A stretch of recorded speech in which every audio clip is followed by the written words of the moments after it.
নমস্কাৰ বন্ধু-বান্ধৱীসকল এছকে job update চেনেলটোলৈ সকলোকে পুনৰবাৰ স্বাগতম জনাইছোঁ। লগতে ইংৰাজী নৱবৰ্ষৰ হিয়াভৰা শুভেচ্ছা জ্ঞাপন কৰিছোঁ সকলোকে। আজি জানুৱাৰী মাহৰ 2 তাৰিখ 2024 চন। যিসকল বন্ধু-বান্ধৱীয়ে নতুনকৈ খালী হোৱা 5500টা যি ভেকেঞ্চি ওলাইছে LP আৰু UPত যদি আবেদন কৰিব বিচাৰে তেতিয়াহ'লে এডভাৰটাইজমেণ্টখন ভালকৈ চাই ল'ব। মই এডভাৰটাইজমেণ্টখনৰ বিষয়ে ভালকৈ জনাই দিম। লগতে কি চাকৰিৰ কাৰণে আবেদন এতিয়ালৈকে চলি আছে সেইখিনি বিষয়ে আমি ভালকৈ সবিশেষ আলোচনা কৰিম। তো বলক আজিৰ ভিডিঅ'টো আৰম্ভ কৰোঁ। তো এইখন হ'ল অফিচিয়েল নটিফিকেশ্যনখন। এইখন 26 ডিচেম্বৰ 2023ত মুকলি হৈছিলে। ইয়াতে উল্লেখ আছে যে যিসকল কেণ্ডিডেটে আছাম টেট নাইবা CTETত পাছ কৰিছিলে বা কোৱালিফাই হৈছিলে 3800টা পদ এইখিনি খালী কৰি দিয়া হৈছে এছিষ্টেণ্ট টিচাৰ LPৰ কাৰণে অকলে। কোনখন ডিষ্ট্ৰিক্টত কিমান পদ খালী আছে সেইটো সবিশেষ আলোচনা কৰিম। মই লিষ্টখিনি আপোনালোকৰ কাৰণে লৈ আহিছোঁ। ইয়াতে চাব আপোনালোকে যিসকল কেণ্ডিডেটে আছাম টেট নাইবা CTETত পাছ কৰিছিলে সেইখিনি আবেদন কৰিব পাৰিব অফিচিয়েল ৱেবছাইটত গৈ ডিৰ। মই সেইটো ৱেবছাইট ডেছক্ৰিপশ্যনত দি দিম। আপোনালোকে আজিৰে পৰা আবেদন কৰি ল'ব পাৰিব। লগতে বয়সৰ সময়সীমা ইয়াতে উল্লেখ আছে 18 বছৰৰ পৰা 40 বছৰৰ ভিতৰত। লগতে এজ ৰিলেক্সেশ্যন পাব যিসকল SC ST OBC কেণ্ডিডেট। লগতে লেংগুৱেজৰ কথা ইয়াতে উল্লেখ আছে, লেংগুৱেজ 1 আৰু লেংগুৱেজ 2 যিখিনি মিলে আপোনালোকৰ সেই হিচাপে আবেদন কৰি ল'ব পাৰিব। কাৰণ মিডিয়াম বহুতকেইটা দিয়া আছে, ইংৰাজী মিডিয়াম, অসমীয়া মিডিয়াম, বড়ো মিডিয়াম, মণিপুৰী এনেকৈ বহুতখিনি দিয়া আছে। ৰাতিপুৱা 10টা বজাৰ পৰা আৰম্ভ হৈছে আবেদন আৰু ফেব্ৰুৱাৰীৰ 2 তাৰিখলৈকে আবেদন চলি থাকিব। ইয়াতে কোৱালিফিকেশ্যনৰ কথা ইয়াতে উল্লেখ আছে।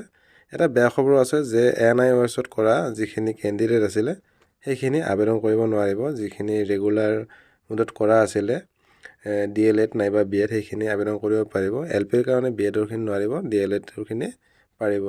কিন্তু এতিয়া বহুতৰে প্ৰশ্ন হ'ব যে পঢ়ি আছোঁ আবেদন কৰিব পাৰিম নে নাই। সেইটো যদি অপশ্যনত এপিয়াৰিং বুলি থাকে তেতিয়াহ'লে পাৰিব। যদি নতুনকৈ ফ্ৰেছ কেণ্ডিডেটসকলৰ কাৰণে যদি নিদিয়ে তেতিয়াহ'লে আবেদন কৰিব নোৱাৰিব। এতিয়া আগৰখিনি কথাই উল্লেখ আছে এইটো এডভাৰটাইজত। তো এতিয়া মই 2 নম্বৰ এডভাৰটাইজমেণ্টটো আপোনালোকক দেখাই আছোঁ। তো যিখন মই দেখালোঁ সেইখন আগৰ মানে LPত আছিলে, এইখন UPৰ কাৰণে। ইয়াতেও একে কথাই উল্লেখ আছে যে আছাম টেট নাইবা CTETৰ যিসকল কেণ্ডিডেটে UPত পাছ কৰিছিলে সেইসকলে আবেদন কৰিব পাৰিব। 1750টা পদ আছে আৰু ডিষ্ট্ৰিক্টখিনিৰ নামো মই দেখাই আছোঁ কি ডিষ্ট্ৰিক্টত কিমান পদ খালী হৈছে। আৰু ইয়াতেও আজিৰে পৰা অৰ্থাৎ ৰাতিপুৱা 10টা বজাৰ পৰা 2 জানুৱাৰী 2024ৰ পৰা 2 ফেব্ৰুৱাৰী 2022লৈকে আবেদন কৰিব পাৰিব। লগতে এডুকেশ্যন কোৱালিফিকেশ্যন বা ইয়াতে কি ক্ৰাইটেৰিয়া দিছে সেইখিনিও চাব পাৰিব। হায়াৰ ছেকেণ্ডাৰী পাছ হ'ব লাগিব নাইবা ছিনিয়ৰ ছেকেণ্ডাৰী পাছ হ'ব লাগিব। লগতে 5% মাৰ্ক হায়াৰ ছেকেণ্ডাৰীৰ পৰা আপোনালোকৰ লোৱা হ'ব, গ্ৰেজুৱেশ্যনৰ পৰা 5% লোৱা হ'ব, DLEDৰ পৰা নাইবা BEdৰ পৰা 5% মাৰ্ক লোৱা হ'ব। লগতে আছাম টেট যিটো হৈছিলে সেইটোৰ কাৰণে 80% মাৰ্ক লোৱা হ'ব টেটৰ পৰা। আৰু যিসকল কেণ্ডিডেটৰ NCC চাৰ্টিফিকেট আছিলে, C চাৰ্টিফিকেট থাকিলে 5 নম্বৰ ইয়াতে পাব। লগতে কিছুমান চাৰ্টিফিকেটৰ কথা ইয়াতে উল্লেখ আছে। যদি নেশ্যনেল লেভেলত আপোনালোকে খেলা স্পৰ্টছৰ চাৰ্টিফিকেট আছে তাতেও আপোনালোকে 5 নম্বৰ পাব।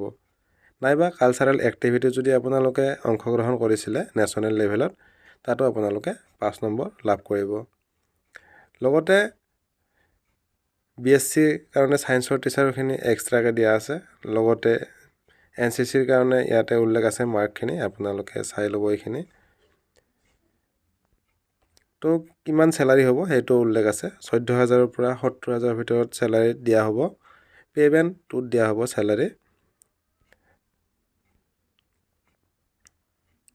আৰু ইয়াতে লিখা আছে only for candidate qualified in Assam TET আৰু নাইবা CTET যিসকলে পাছ কৰিছে এইখন ফিল আপ কৰিব লাগিব। ইয়াতে ডেট অফ বাৰ্থ, নাম, father's name, mothers name, address, mobile number, language কি আছিলে 1ত, লেংগুৱেজ 2 কি আছিলে সেইখিনি আপোনালোকৰ লিখি ইয়াতে পূৰ কৰিব লাগিব। লগতে মাৰ্ক কিমান আছিলে ইয়াতে ডিক্লেৰেশ্যন কৰি ইয়াতে চাইনটো মাৰি আপলোড দিব লাগিব।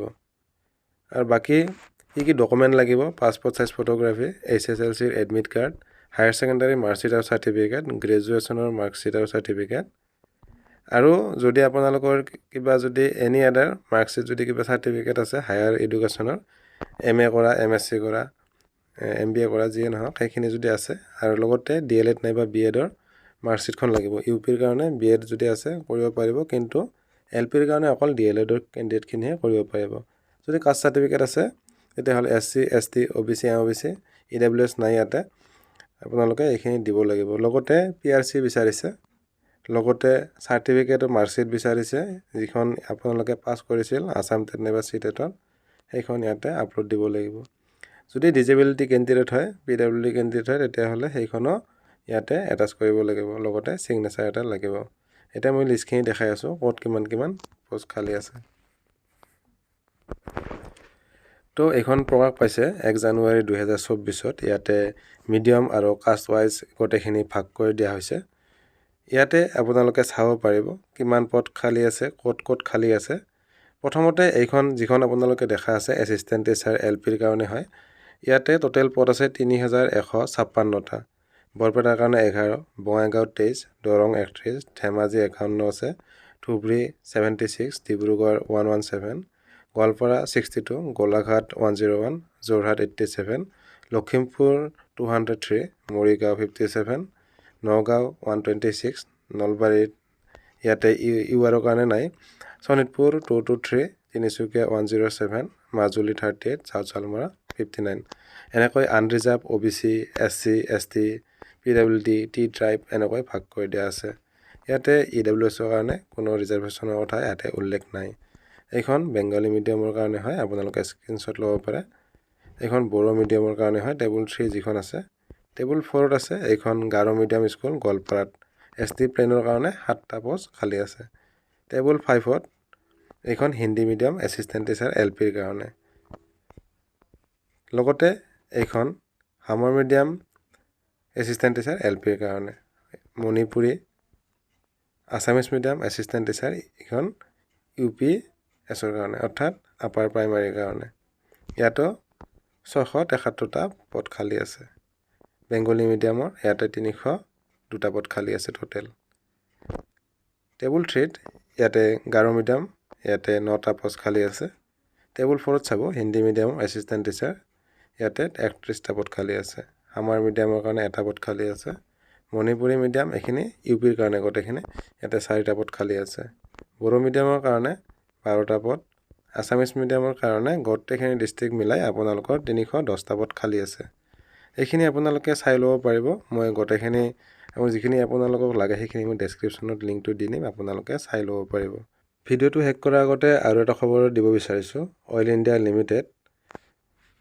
ইয়াতো পদ খালী হৈছে 421টা ৱৰ্ক পাৰ্চনৰ পষ্ট ইয়াতে লাষ্ট ডেট ৰাখিছে 30/1/2024 গ্ৰেড 3 পষ্ট হয় পষ্টখিনি আপোনালোকে চাই ল'ব ইয়াতে টেট চাৰ্টিফিকেট বিচাৰিছে যদি ইচ্ছুক হয় আপোনালোকে ডেছক্ৰিপশ্যনত গৈ সবিশেষ এডভাৰটাইজমেণ্টটো চাই ল'ব পাৰিব লগতে office of the child development project officer নগাঁৱৰ কাৰণে পদ খালী হৈছে 42টা অংগনৱাড়ী ৱাৰ্কাৰ লগতে অংগনৱাড়ী হেল্পাৰৰ পষ্ট খালী হৈছে যিসকল কেণ্ডিডেট বা যিসকল বাইদেউ নগাঁৱৰ পৰা হয় সেইসকলৰ কাৰণে আপোনালোকে সবিশেষ চাই ল'ব যদি আপোনালোকে নগাঁৱৰ পৰা হয় লগতে আসাম পাব্লিক ছাৰ্ভিচ কমিশ্যন APSCৰ ফালৰ পৰা পদ খালী হৈছিলে 17টা ষ্টেনোগ্ৰাফাৰৰ পষ্ট খালী হৈছিলে আৰু লাষ্ট ডেটটো ৰাখিছে 4/1/2024 যিসকল বন্ধু বান্ধৱীয়ে ষ্টেনোগ্ৰাফি কোৰ্চটো কৰিছে আপোনালোকে আবেদন কৰিব পাৰিব ইংলিছৰ কাৰণে 11টা পষ্ট আছে আৰু লেংগুৱেজৰ কাৰণে 6টা পষ্ট আছে চেলাৰিও যথেষ্টখিনি ভাল 22,000ৰ পৰা 97,000 লগতে গ্ৰেড পে 9,400 টকা ইয়াতে এজ কেটেগৰী আপোনালোকে এজ ৰিলেক্সেশ্যন পাব OBC MOBC কাৰণে 3 বছৰ ST ST কাৰণে 5 বছৰ আৰু PWD কেণ্ডিডেটৰ কাৰণে 10 বছৰ এজ ৰিলেক্সেশ্যন আছে তো আজিৰ ভিডিঅ'টোত ইমানখিনি আছিলে ভিডিঅ'টো ভাল লাগিলে লাইক কৰিব যদি চেনেলটোত নতুনকৈ আহিছে চেনেলটো ছাবস্ক্ৰাইব কৰি বেল আইকনটো প্ৰেছ কৰি থ'ব তেতিয়াহে নতুন চাকৰিৰ আপডেটবিলাক আহিলে সকলোতকৈ আগতে পাব